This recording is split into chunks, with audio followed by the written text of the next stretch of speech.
Às vésperas do julgamento pelos ministros da primeira turma do STF, nós vamos conversar com o deputado federal Alexandre Ramagem. Segundo o relatório da PF, o parlamentar é apontado como integrante do núcleo e que teria se tramado um suposto golpe de Estado enquanto diretor da ABIN. Boa tarde, deputado, seja muito bem-vindo ao Jornal da Oeste. Muito obrigada por aceitar o nosso convite. Eu que agradeço o convite, estou à disposição. Um abraço para toda a audiência da Oeste. Deputado, vamos começar já com uma pergunta em relação ao que vai acontecer amanhã, né? A gente sabe que amanhã tem aí a PGR, né? Já indiciou, o STF aceitou e agora vai decidir se ficarão como indiciados ou se ficarão como réus a partir aí da decisão do STF. Gostaria de ouvir do senhor a expectativa a respeito do que vai acontecer amanhã no nosso país e também ouvir um pouco, senhor, a respeito dessas últimas reviravoltas. Por exemplo, Eduardo Bolsonaro, que pediu licença, foi para os Estados Unidos, enfim, essas últimas reviravoltas aí da última semana que foi bastante agitada no nosso país. Bem, amanhã se inicia, né, se encerra a parte toda de investigação e se inicia a ação penal. Se começa o processo amanhã. Nós não temos dúvidas que haverá aceitação da denúncia, o recebimento da denúncia. Por mais que a gente saiba, né, destrinche, fale, todos que possam ter uma análise que seja isenta, de boa fé, com mínimo conhecimento jurídico, sabe que se trata de uma investigação que é pura perseguição política, do começo ao fim, desde o início da investigação, como ela ocorreu, que eram pequenos fatos. O que a gente sabe é que, o que a gente verifica é que já tinham a vontade, já estavam com tudo pronto para condenar Jair Bolsonaro e seus aliados. Então eles fizeram uma investigação fora dos moldes técnicos, como ela deve ser. Ao invés de se verificar um fato, verificar que é crime, buscar autoria, não. Eles vão atrás de tudo que se possa ter para se imputar crimes a determinadas pessoas. Se começou irregular, com cartão de vacinação, com joias, que a gente verifica que não é crime, até se deparar com uma colaboração premiada completamente nula, trabalhada por um juiz que não pode, por uma vítima que não pode, um juiz que é vítima, sem voluntariedade, com coação, com medidas para o pai, para a mãe, para a esposa e para a filha. E dessa colaboração veio todo o enredo, que quando a gente acaba por analisar o enredo que foi posto, não há crime. Há um grande romance, há uma invenção de elos e invenção de crimes, que são 3 pontos, aqui de uma forma bem resumida. Urna eletrônica, plano de golpe e 8 de janeiro. Criticar a urna não é crime, é opinião, é liberdade de expressão, ainda mais no momento que estava sendo votado no Congresso Nacional. Plano não é crime, é uma cogitação, isso está na teoria geral, parte geral do Código Penal. Não é crime em nenhum lugar do mundo ocidental que haja um direito correto de liberdade e democráticos e de garantias. Se não se colocou em execução, não é golpe. E o elo com 8 de janeiro, que não existiu, está comprovado nos autos que não existiu. Então, infelizmente, como a gente sabe que é uma ditadura judicial, que há uma perseguição, que eles vieram atropelando com várias nulidades, agora é o momento deles atropelarem o processo penal. Eles vão correr com essa ação para poder condenar Bolsonaro no final do ano, se possível para eles. Essa é a expectativa, mas também temos uma grande expectativa que essa ditadura judicial venha, ela já não está mais com o mesmo poder, porque todo o mundo já está conhecendo as suas nulidades, as suas perseguições, seus abusos contra as garantias individuais e os atropelos à Constituição. A gente acredita apenas que vai haver uma verificação dessas nulidades para que possa o presidente Bolsonaro se tornar elegível e concorrer à presidência ao ano que vem. Doutora Kátia Magalhães, nós estamos com o deputado federal pelo PL do Rio de Janeiro, Alexandre Ramagem. Sua pergunta. Deputado, boa tarde. Na verdade, 2 perguntas em uma. Eu li que um dos principais pilares da sua defesa foi exatamente a sua condição de candidato a deputado em 2022. Afinal, não faria sentido algum gastar tanto tempo e dinheiro tentando se eleger se a pessoa em questão estivesse, na verdade, tensionando dar um golpe de Estado. E eu pediria ao senhor, por favor, que esmiuçasse esse argumento que eu achei bastante interessante aqui para o nosso público. último ponto. No ano passado, o senhor foi forçado a ir à Polícia Federal depor acerca de uma suposta ofensa ao senhor Flávio Dino, na época ministro da Justiça de Lula. O senhor acha que o doutor Dino tem alguma condição razoável de ser seu juiz nesse caso? Pelo nosso ordenamento jurídico, nenhuma. Se seguir a regra, há suspeição e há impedimento, tanto ao presidente Bolsonaro, pelas falas dele, diversas falas que demonstram uma adversidade, demonstram já um julgamento prévio, e quanto a mim também. Eu realmente foi bom ter lembrado esse ponto, que eu fui o primeiro deputado a ser intimado pela Polícia Federal a depor por falas dentro do Congresso Nacional. Eu estava numa CPMI, que é uma comissão, e é uma comissão parlamentar de inquérito, onde você, como parlamentar, tem a possibilidade de imputar delitos, inclusive indiciar determinadas pessoas, o tema que está sendo colocado em apreciação. O senhor Flávio Dino, então, ministro da Justiça, fez uma reclamação ao ministro Alexandre de Moraes, nesses inquéritos do fim do mundo, e eu fui chamado, como parlamentar, a depor na Polícia Federal pelo que eu havia declarado dentro de uma comissão. Eu não fui indiciado, como o Marcel Van Hatten, como o Cabo Gilberto, mas fui o primeiro a ser chamado. Eu agradeço aí para tocar no ponto da minha parte na denúncia.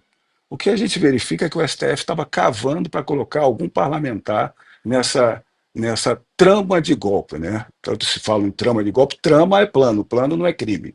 Então eles tiveram que fazer de alguma forma de colocar um parlamentar. Tentaram com várias pessoas, com o André Fernandes, era muito comezinho, com o próprio Jordi também não se sustentava, como Alexandre Ramage, eu, antes, diretor da BIM, tinha contato direto com o presidente, estava na administração dele o tempo todo e fazia auditorias e fazia inteligência para levar informações, eles quiseram me colocar nessa questão de golpe por documentos que eu tinha com opiniões minhas. E aí uma revelação para vocês. E nesse ponto a Polícia Federal enganou a PGR.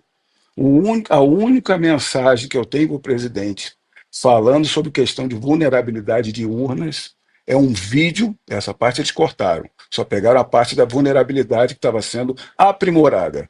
É um vídeo que eu enviei para o presidente da República, como um vídeo que está na internet, ou pelo menos estava, de uma sessão plenária no STF, diante dos ministros do STF, do advogado, dos peritos criminais, demonstrando como estava sendo a auditoria das urnas. Então, o que a gente verifica é que eles ficam formando o núcleo em volta para tentar dar base a esses crimes. Eu que saí para o pleito eleitoral em março de 2022, a imprensa acabou dando destaque que a minha defesa falou do momento de radicalização, que a gente estava contestando a incoerência completa da denúncia, e a denúncia falando que o momento da radicalização era tal, como é que eu posso estar como núcleo crucial se o delator colaborador não falou meu nome uma única vez, e se eu sair para o pleito eleitoral, estava em campanha no Rio de Janeiro, muito antes desses acontecimentos relatados pela denúncia. Então, cada ponto é absurdo, é esdrúxulo, só que é feito para uma turma e não um plenário. Se o cidadão comum está sendo julgado no plenário, como é que um ex-presidente está sendo julgado numa turma? É porque ali já está tudo arranjado para essa unanimidade. Há de se ver. Josiane, sua pergunta ao deputado federal Alexandre Ramage. Boa tarde, deputado. Minha pergunta talvez seja um pouco mais artificial, mas para a gente ter uma percepção do andar, né, da expectativa. O senhor começou a falar sobre o assunto, sobre tanto a parte deprimente, né, de como o julgamento está andando, mas eu queria levar a pergunta para um outro ponto, onde esses dias a Veja fez uma reportagem dizendo sobre a dura realidade de Bolsonaro, sendo que isso foi discutido num jantar, né, incluindo Alexandre de Moraes, o Rodrigo Pacheco e tudo mais, e outras pessoas reunidas, né, inclusive na casa do então juiz relator. Qual a perspectiva, né? Porque agora a gente viu, por exemplo, o Fux pedindo vista sobre o processo da Débora, que é um ponto até paralelo, um julgamento paralelo, e isso pode talvez sinalizar algum cuidado ou uma forma de ganhar tempo, porque a gente viu que o Alexandre está dobrando a aposta com essa extensa condenação, seja em multa, seja em pena de tempo de prisão e tudo mais. Mas qual a real expectativa no sentido de circunstâncias a respeito desse julgamento dessa semana? Seria mais um saldo de quais expectativas pró, né, não condenação, nesse caso, a gente teria para que o público saiba um pouco mais? De fato, essa questão do Fux é um alento, né, para a Débora, para a situação da Débora, que é um grande escracho. É ali que o cidadão que não está alheio à política acaba verificando que tem algo errado no Brasil, aquele que não se importa pela política, mas acaba sendo governado por ela, não está ciente das atrocidades que estão sendo feitas.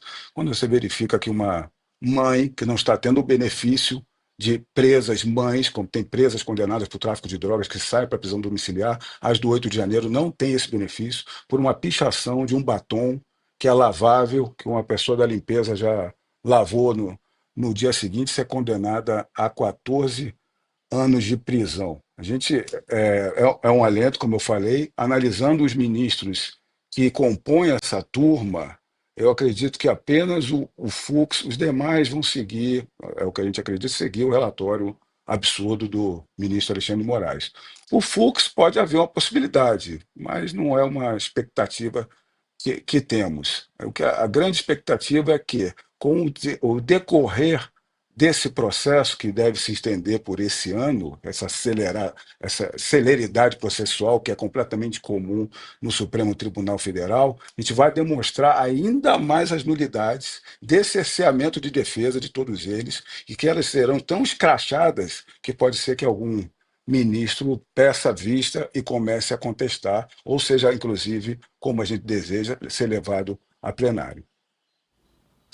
Deputado, na semana passada, o Eduardo Bolsonaro, deputado pelo PL daqui de São Paulo, ele anunciou a licença, né? Pediu licença, tendo em vista que o STF havia pedido para cassarem o passaporte dele, como estava mirando na Comissão de Relações Exteriores, não faria nem sentido, pediu licença para continuar fazendo o trabalho que ele vem fazendo ali de articulação e em denunciar a ditadura que acontece aqui no nosso país. Queria ouvir o senhor a respeito desse caso, se já há alguma expectativa no futuro dessa decisão do Eduardo Bolsonaro, e como o senhor recebeu essa notícia?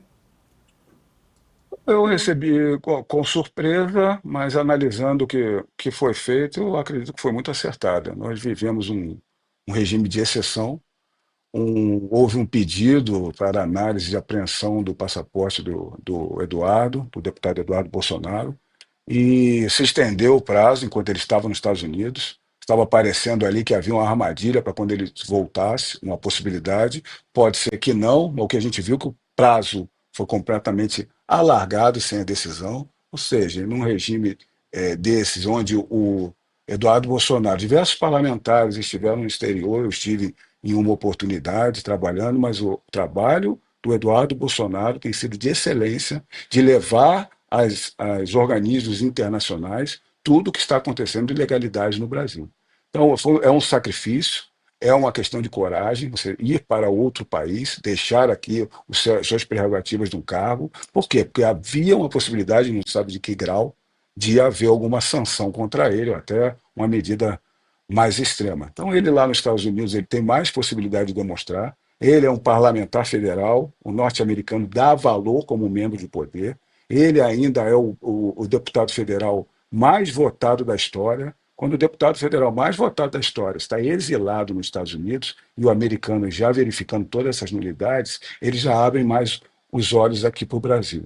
O trâmite lá não é apenas não é de fragilidade, são os 3 poderes norte-americanos que estão de olho na questão da liberdade mundo afora, desde a questão Biden, de como se foi deturpada e influenciada em outras soberanias.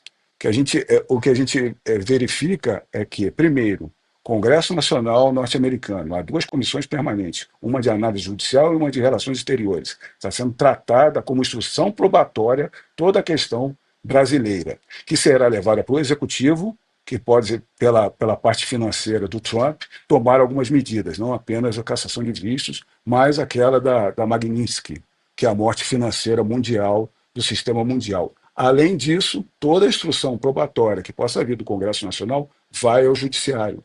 As legislações são quase que semelhantes de determinados crimes, quando se viola a direitos e deveres de instituições, de empresas, como as empresas norte-americanas, há sanções lá e aqui. E há a possibilidade de haver punição penal dos ministros aqui. E estendendo aos seus facilitadores, eles colocam esse termo. Quem facilitou de alguma forma pode estar incluído.